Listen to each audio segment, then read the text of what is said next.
وہ جوان ترین امام کے جو شہادت کے منزل پہ فائز ہوئے، 25 سال کے سن میں امام کی شہادت ہوئی ہے، اور 10 رجب المرجب سن 195 ہجری مولا کی ولادت ہے، 29 ذوالقعدۃ الحرام سن 220 ہجری 220، تو 195 ہجری سے 220 ہجری تک امام کی ظاہری حیات ہے، 220 ہجری میں امام کی شہادت ہے۔ سورہ مریم سے ہم نے بات کا آغاز کیا ہے، آیت نمبر 63 ارشاد اقدس سے الہی ہے کہ تلک الجنۃ التی نورث من عبادنا، ہم یہ جو جنت ہے اسے وراثت میں دیں گے اپنے خاص بندوں کو، من عبادنا ہمارے بندوں میں سے بعض کو، سب کو نہیں، جنت وراثت میں ملے گی خاص ان بندوں کو، من کان تقیہ کہ جو تقی ہیں، یعنی جو متقی ہیں۔ تقی کہتے ہیں، ایک مرتبہ ہوتا ہے کہ تقوی انسان تقوی کے راستے پر ہوتا ہے، اسے کہتے ہیں متقی، ایک مرتبہ ہوتا ہے کہ جس کا پورا وجود ہی عین تقوی ہو، اسے کہتے ہیں تقی۔ تو امام محمد تقی علیہ السلام کے جن کی زندگی کا لمحہ بلمحہ تقوی سے آراستہ ہے۔ امام کا ایک لقب اور ہے جواد، آپ جانتے ہیں ایران و عراق میں معمولاً امام کا امام جواد علیہ السلام کے نام سے تعبیر کیا جاتا ہے۔ امام کا جو لقب جواد ہے، جواد لقب ہے، سخی نہیں امام کا لقب، یاد کیجئے گا، امام کا لقب جواد ہے۔ جواد اور سخی میں بہت سارے فرق ہیں، اس میں سے ایک فرق یہ ہے کہ السخی یعطی علی الاستحقاق، جواد یعطی بلا استحقاق۔ سخی جو عطا کرتا ہے وہ کسی کو مستحق دیکھ کر عطا کرتا ہے، جواد وہ ہے کہ جو استحقاق کے بغیر عطا کرتا ہے، وہ یہ چیک نہیں کرتا کہ اس کا استحقاق ہے یا نہیں ہے۔ جواد جو ہے وہ جود جو ہے وہ سخاوت سے بڑی ایک کیفیت ہے۔ بات واضح ہو رہی ہے آپ سے کہ آپ کے پاس کوئی شخص آیا اور آپ نے کہا کہ ڈیزرونگ اسے دے دیجئے، تو یہ سخاوت۔ لیکن کبھی کوئی ایسی کیفیت ہے کہ یہ دیکھا ہی نہیں کہ ڈیزرونگ تھا یا نہیں تھا، بس عطا کر دیا۔ اسی لیے اللہ سبحانہ و تعالیٰ کو سخی نہیں کہا جاتا، اللہ کا اسم ہے جواد،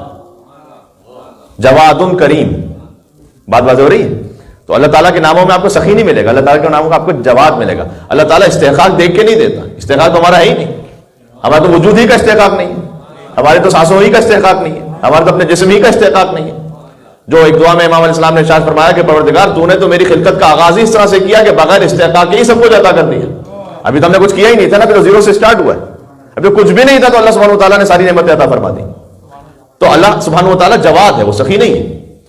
تو جواد وہ ہوتا ہے کہ جو بغیر استحقاق کے عطا کرے۔ اس میں ہو سکتا ہے آج میں تھوڑی سی بات کروں، لیکن میں فقط اشارتاً عرض کر دوں، حتیٰ امام علیہ السلام نے بغیر استحقاق کے ایسے عطا فرمایا کہ جب مامون نے بھی، مامون رشید جو خود امام کے بابا کا قاتل ہے، جب مامون نے بھی امام سے یہ کہا کہ فرزند رسول مجھے بعض حکومتوں سے خطرہ ہے اور کہیں ایسا نہ ہو وہاں سے لشکر کشی ہو جائے، تو مجھے کوئی دعا، کوئی تعویذ عنایت فرما دیجیے، اس وقت امام جواد علیہ السلام نے حرز جواد اسے عنایت کیا۔ یہ جو حرز جواد جو ائمہ علیہ السلام کے سے منسوب جتنے بھی تعویذ ہیں، تعویذ یا حرز منسوب امیر المومنین ہے، حرز فاطمہ سلام اللہ علیہا ہے، رسول اللہ صلی اللہ علیہ وسلم سے کچھ حرز وارد ہوئے، لیکن جو مشہور ترین حرز ہے وہ حرز جواد ہے۔ اور آپ کو کئی علماء کے فقط ریٹن نہیں بلکہ کلپس مل جائیں گے آپ کو، بزرگ علماء کرام کے اس وقت انٹرنیٹ پر، مثلا انکلوڈنگ آیت اللہ بہجت، ان کے کلپ مل جائیں گے، بہت ساری باتیں ان کے نام سے معروف ہو جاتی ہیں لیکن آپ کو کسی کتاب میں نہیں ملتی، لیکن ان کے کلپ باقاعدہ موجود جس میں وہ خود یہ کہہ رہے ہیں، کم از کم 2 کلپ تو میں نے خود دیکھے، کہ ایک ان سے سوال کیا گیا کہ آغا مشکل یہ ہے کہ فیملی لائف میں بہت زیادہ آپس میں اختلاف ہیں، جب ہماری شادی ہوئی تھی، وہ شاید خود سوال کر رہے ہیں جو اس مشکل میں ہے کہ ہماری شادی ہوئی تھی تو کچھ سال بہت اچھے گزرے ہیں، لیکن اس کے بعد آہستہ آہستہ جا کر بہت زیادہ آپس میں تلخیاں ہیں ہماری،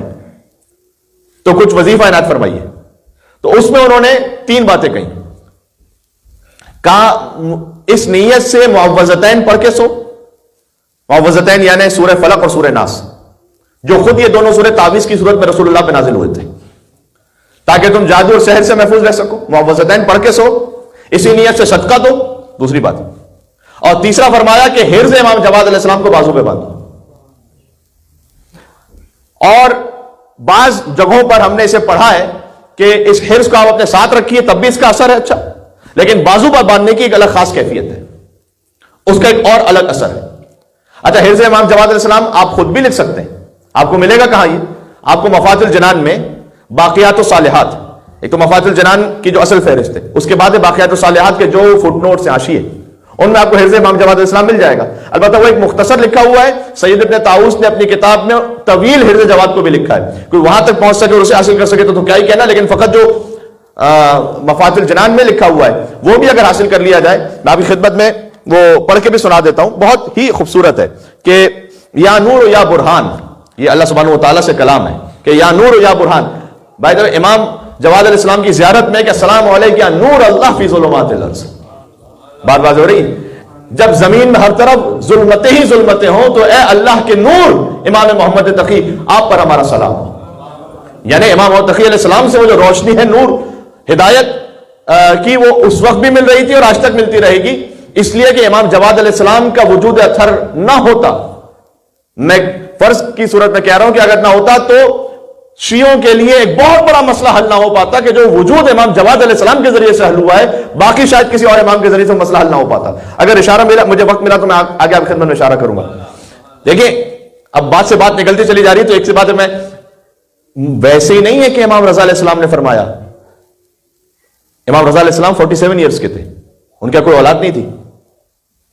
اور شیعوں کے درمیان بہت سخت گمراہی کا دور پھیلا ہوا تھا. ذرا غور کیجیے گا, تھوڑا سا صلوات بھیجتے ہوئے آگے آ جائیے گا. مومنین آ رہے ہیں, اللہم صلی علی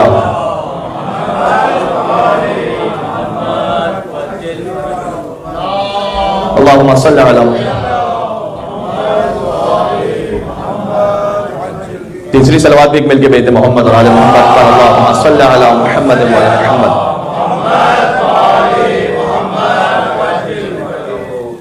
امام رضا علیہ السلام نے ویسے ہی نہیں فرمایا تھا کہ اللہ مجھے ایک ایسا بیٹا عطا کرے گا کہ لم یولد مولود